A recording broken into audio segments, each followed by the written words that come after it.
Police say they found after arresting a man on the North Carolina A&T campus. Authorities tell us officers responded March 26th after University police say Brandon Bentley chased unarmed security guards.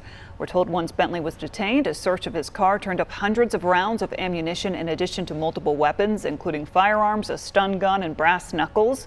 He now faces several charges, including having a weapon on educational property.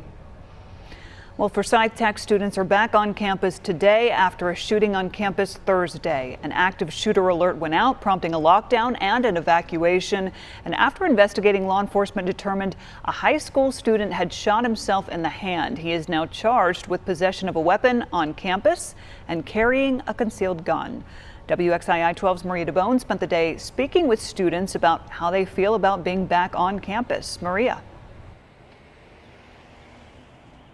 Well, many students I spoke with here today said they feel safe about being here, but that it's a sad reality for them nowadays that they have to fear a school shooter. We can't just simply get an education anymore. We have to fear for our lives. Very surreal. Like, you kind of come to expect it at a certain point. Like, I thought at some point something like this would happen during my school career. Students at Forsyth Tech feeling uneasy after an active shooter alert went out across campus Thursday, prompting classes to be canceled Friday. It's very sad. I found that my professors were they reached out to us and they let us know how happy they are that, we were able to return and that everything was okay. As classes resumed Monday, Forsyth Tech's president, Janet Spriggs, sent out an email to all saying in part, "We're fortunate and grateful that this incident came to a safe conclusion and did not result in a different outcome. Nevertheless, we all went through something traumatic. We'll move forward together. We are strong. We are resilient. We are a team who cares about each other. We are trailblazers." This is something we see on the news all the time, and just seeing it happening now so closely to my peers and, my school, it was really something. And students returning to class had different opinions about it. I gotta come because, paid for it. You gotta come, but I wasn't feeling it, I felt really safe. I know that our police department, they have everything under control now, and so I felt no worries there. And President Spriggs said there will be additional mental health resources available for anyone that needs them on campus. In Forsyth County, Maria DeBone, WXII 12 News. A light in everyone's life. That's how family members of 17-year-old Ariana Fountain are remembering the Grimsley High School student who was shot and killed outside her home Saturday night.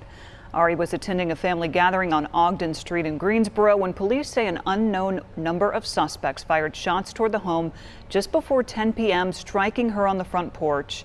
She died Sunday morning from her injuries, and her relatives remember the young, vibrant girl as someone who could just light up a room. A student at Grimsley High School, Ari sang in the choir and loved welcoming in others with an open heart. As her family members now lean on each other, they want justice for their loved one whose life was taken much too soon. Honestly, I just want the community to know just how beautiful and just how special she was, and she didn't deserve this. I just miss her. I want my Ari back. I want my Ari back.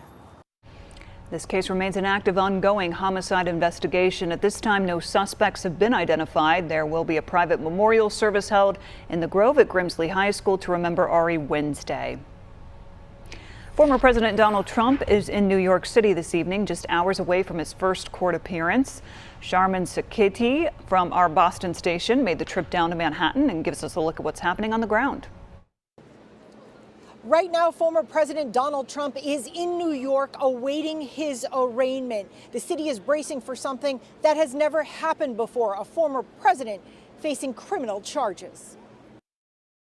Former President Donald Trump landing in New York, where he's set to answer to criminal charges. At Manhattan Criminal Court, a heavy police presence.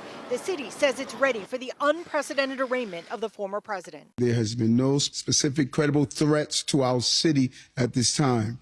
then all New Yorkers should go on with their regular activities. Outside the court, barriers in place, a massive media presence. Supporters of the former president planning to rally here Tuesday morning. New York's mayor urged so-called rabble-rousers to control themselves. While you're in town, be on your best behavior. The mayor says streets in the area will be closed off, police working closely with the Secret Service. They say they don't have safety concerns and remain prepared for this historic moment. We work with the Secret Service all the time. These are our partners. I won't go into how many numbers of police officers will be on the street, but we will have enough to facilitate mobile units if we need to respond to anything. New York's police commissioner also warning that violence and destruction are not part of legitimate, lawful discussion. She wants people to be orderly and peaceful. In Manhattan, Sharmin Sacchetti, back to you. The specific charges for the indictment remain under seal, and that should be among the information we learn as soon as the former president is arraigned. And we have got continuing coverage of tomorrow's expected arraignment throughout the